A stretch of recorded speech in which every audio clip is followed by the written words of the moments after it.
আসসালামু আলাইকুম। সবাইকে স্বাগত জানাচ্ছি বিডি দর্পণের নিয়মিত আয়োজন আজকের দুনিয়ায়। আপনাদের সঙ্গে আছে আমি তাসনিম হোসাইন। চলুন জেনে নেওয়া যাক সারা বিশ্বে এ পর্যন্ত ঘটে যাওয়া আজকের প্রধান খবরগুলো। ফ্রান্সের নির্বাচনে পার্লামেন্টের বেশিরভাগ আসনে জিতেছে বামপন্থীদের জোট। প্রেসিডেন্ট ইমানুয়েল ম্যাক্রোর মধ্যপন্থী জোট দ্বিতীয় অবস্থানে আর উগ্র ডানপন্থী দল রয়েছে তৃতীয় অবস্থানে। বিবিসির প্রতিবেদনে বলা হয়েছে, কট্টর ডানপন্থী ন্যাশনাল র্যালি ব্যাপকভাবে এই নির্বাচনে জয়লাভ করবে বলে আশা করা হলেও শেষ পর্যন্ত তারা পরাজিত হয়েছে এবং তৃতীয় স্থানে নেমে গেছে। এর ফলে ফরাসি প্রেসিডেন্ট ইমানুয়েল ম্যাক্রো হয়তো পার্লামেন্টের নিয়ন্ত্রণ হারাচ্ছেন। মেরিন লে পেনের উগ্র ডানপন্থী দল আগের চাইতে অনেক বেশি আসনে জিতেছে, তবে সেটি প্রত্যাশার চাইতে কম। পারমাণবিক শক্তিধর এবং অর্থনৈতিক পরাশক্তির ফ্রান্সের নির্বাচনের এই ফলাফল ইউক্রেনের যুদ্ধ, বৈশ্বিক কূটনীতি এবং ইউরোপের অর্থনৈতিক স্থিতির উপর প্রভাব ফেলবে। পরবর্তী প্রধানমন্ত্রী কে হবেন এবং ন্যাশনাল অ্যাসেম্বলিতে নেতৃত্ব দেবেন সেটা নিয়ে আগামী কয়েক সপ্তাহ ধরে রাজনৈতিক দর কষাকষি চলতে পারে। বিবিসি বলছে, দেশটিতে ঝুলন্ত পার্লামেন্ট হতে যাচ্ছে, যার ফলে ম্যাক্রোকে হয়তো এমন এক প্রধানমন্ত্রীকে পাশে নিয়ে কাজ করতে হবে যিনি তার বেশিরভাগ অভ্যন্তরীণ নীতির বিরোধী হতে পারেন। ডানপন্থী ন্যাশনাল র্যালি এই নির্বাচনের প্রথম রাউন্ডে জয়লাভ করেছে এবং তারপর থেকে সকল জনমত জরিপে দ্বিতীয় রাউন্ডেও দলটির বিজয়ের পূর্বাভাস দেওয়া হয়েছিল, যদিও শেষ পর্যন্ত তা হয়নি। এর প্রধান কারণ, দ্বিতীয় দফা নির্বাচনের আগে অনেক আসনে মধ্য ও বামপন্থীদের মধ্যে ঐক্য সৃষ্টি হয়েছিল।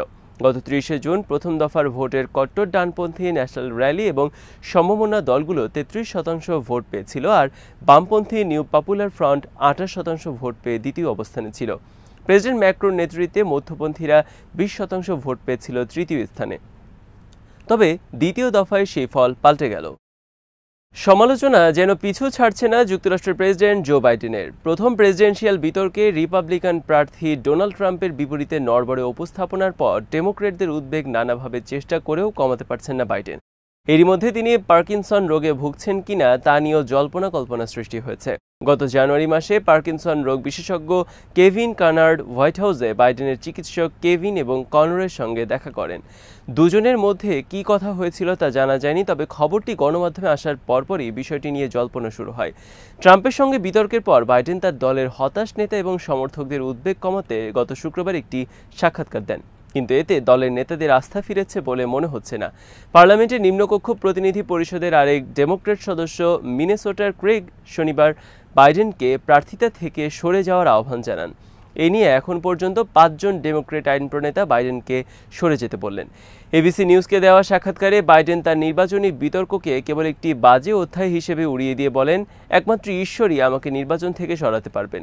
কিন্তু ডেমোক্র্যাটদের মধ্যে অস্বস্তি বাড়ছে, যদিও দলের কোনো সিনিয়র সদস্য তাকে পদত্যাগের কথা জানাননি। ইলিনয়ের কংগ্রেসম্যান মাইক কুইগলি এবং ম্যাসাচুসেটসের সেথ মোলটন সহ অন্যান্য হাউস ডেমোক্র্যাটরা গত শুক্রবারই বাইডেনকে সরিয়ে দেওয়ার আহ্বান জানিয়েছেন।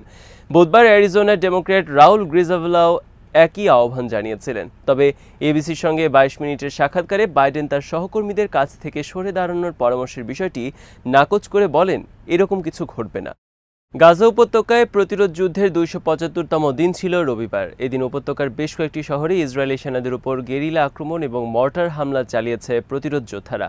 হামাসের সামরিক শাখা আল কাসাম ব্রিগেডস এক বিবৃতিতে জানিয়েছে, রবিবার গাজা সিটির সুজাইয়া এলাকার বাগদাদ সড়কে একটি ইসরায়েলি মার্কাভা 4 ট্যাঙ্কের ওপর আল ইয়াসিন 105 রকেট হামলা চালিয়েছে তাদের যোদ্ধারা। দক্ষিণ গাজার রাফা শহরের তাল আল সুলতান এলাকার আবদুল্লাহ বিন ওমর মসজিদের কাছে সুয়াদ বিস্ফোরক দিয়ে আরেকটি ট্যাঙ্কের উপর গেরিলা হামলা চালায় যোদ্ধারা। একই এলাকায় ইসরায়েলি বাহিনীর একটি ট্যাঙ্ক এবং একটি আর্মার্ড পার্সোনাল ক্যারিয়ারের ওপর হস্তচালিত রকেট হামলা চালানো হয়। উপত্যকার আরেক প্রতিরোধ সংগঠন ইসলামিক জিহাদের সামরিক শাখা আল কুদস ব্রিগেডস জানিয়েছে, তাদের যোদ্ধারা গাজা সিটির সোজাইয়া এলাকায় ইহুদিবাদী সেনা এবং তাদের সামরিক যানবাহনের উপর মর্টার হামলা চালিয়েছে। দক্ষিণ গাজার রাফা শহরের পশ্চিম দিকে দখলদার বাহিনীর সাথে অ্যান্টি ট্যাঙ্ক মিসাইল এবং অন্যান্য অস্ত্র দিয়ে লড়াই করেছে যোদ্ধারা। মিশর সীমান্তবর্তী রাফা ক্রসিং এলাকায় অবস্থান নেয় ইসরায়েলি সেনাদের উপর মর্টার হামলা চালিয়েছে আল কুদসের আরেকটি ইউনিট। গাজার বাইরে ইসরায়েলের নাহাল ওজ সেনা ঘাঁটিতে একযোগে রকেট হামলা চালিয়েছে আল কুদস ব্রিগেডস ও আল নাসের সালাহ আল দিন ব্রিগেডস। রবিবার গাজা উপত্যকায় আরেক সেনা কর্মকর্তা নিহত হওয়ার কথা স্বীকার করেছে ইসরায়েলি প্রতিরক্ষা বাহিনী। দক্ষিণ গাজার রাফা শহরে প্রতিরোধ যোদ্ধাদের হামলায় নিহত মেজর জালা ইব্রাহিম 601 নং ব্যাটালিয়নের কোম্পানি কমান্ডার ছিলেন। এই নিয়ে গাজায় 326 সেনা নিহত হওয়ার কথা স্বীকার করল ইসরায়েল। তবে সব মিলিয়ে 7 অক্টোবর চলমান এই যুদ্ধে হামাসের হামলায় ইসরায়েলের 600-রও বেশি সেনার মৃত্যু হয়েছে। একই দিন 401তম আর্মার্ড ব্রিগেডের একজন লেফটেন্যান্ট কর্নেল প্রতিরোধ যোদ্ধাদের হামলায় আহত হওয়ার কথা স্বীকার করেছে ইসরায়েল। তাকে গাজা থেকে আহত অবস্থায় ইসরায়েলের একটি হাসপাতালে নেওয়া হয়েছে।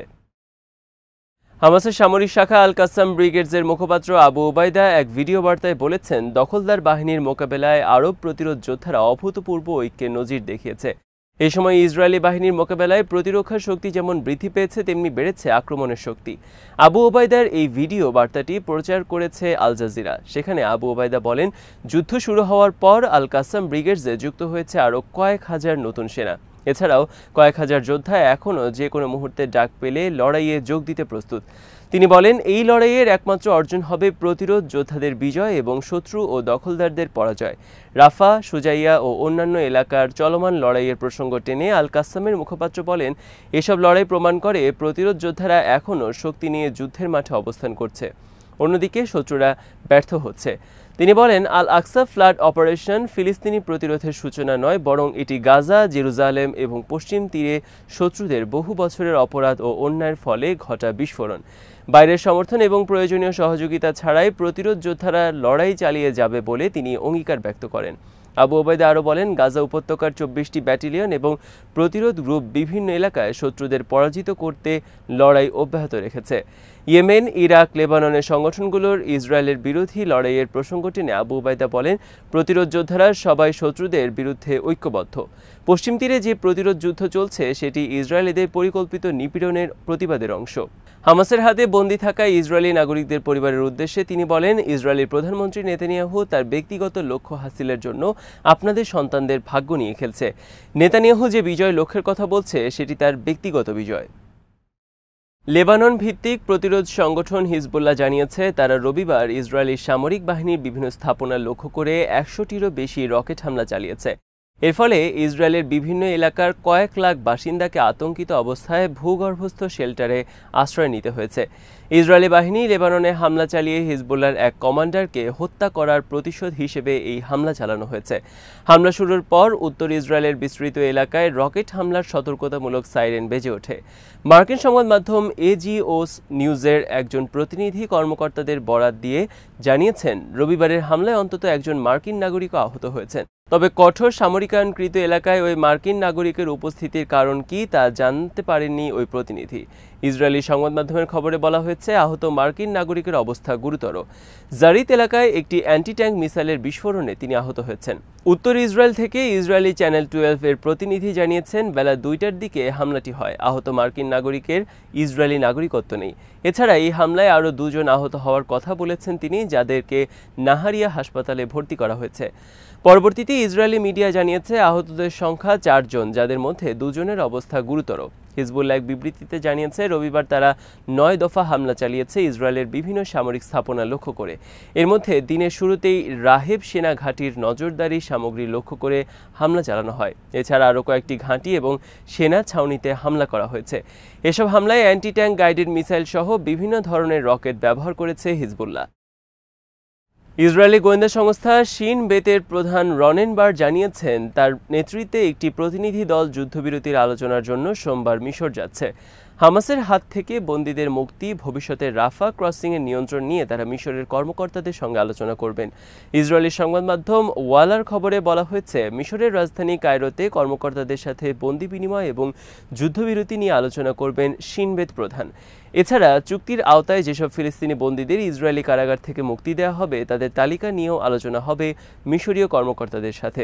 গত কয়েকদিন ধরেই যুদ্ধবিরতি এবং বন্দী মুক্তির বিষয়ে দৌড়ঝাঁপ করছেন ইসরায়েলি কর্মকর্তারা। গত সপ্তাহে আরেক গোয়েন্দা সংস্থা মোসাদের প্রধান ডেভিড বার্নিয়া কাতার সফর করে দেশটির প্রধানমন্ত্রীর সঙ্গে বৈঠক করেছেন। হামাসের পক্ষ থেকে গত সপ্তাহে চুক্তির বিষয়ে আগের চেয়ে নমনীয়তা দেখানোর পর ইসরায়েলও তৎপর হয়েছে, যদিও এখনও এসব বিষয়ে কোনো সিদ্ধান্ত হয়নি। উভয় পক্ষ এখনও প্রধান কয়েকটি শর্তে অনড় রয়েছে, বিশেষ করে হামাসের পক্ষ থেকে স্থায়ী যুদ্ধবিরতি এবং গাজা থেকে ইসরায়েলি সেনা প্রত্যাহারের দাবি করা হচ্ছে, কিন্তু ইসরায়েল চাইছে অস্থায়ী চুক্তির আওতায় বন্দীদের ছাড়িয়ে নিতে।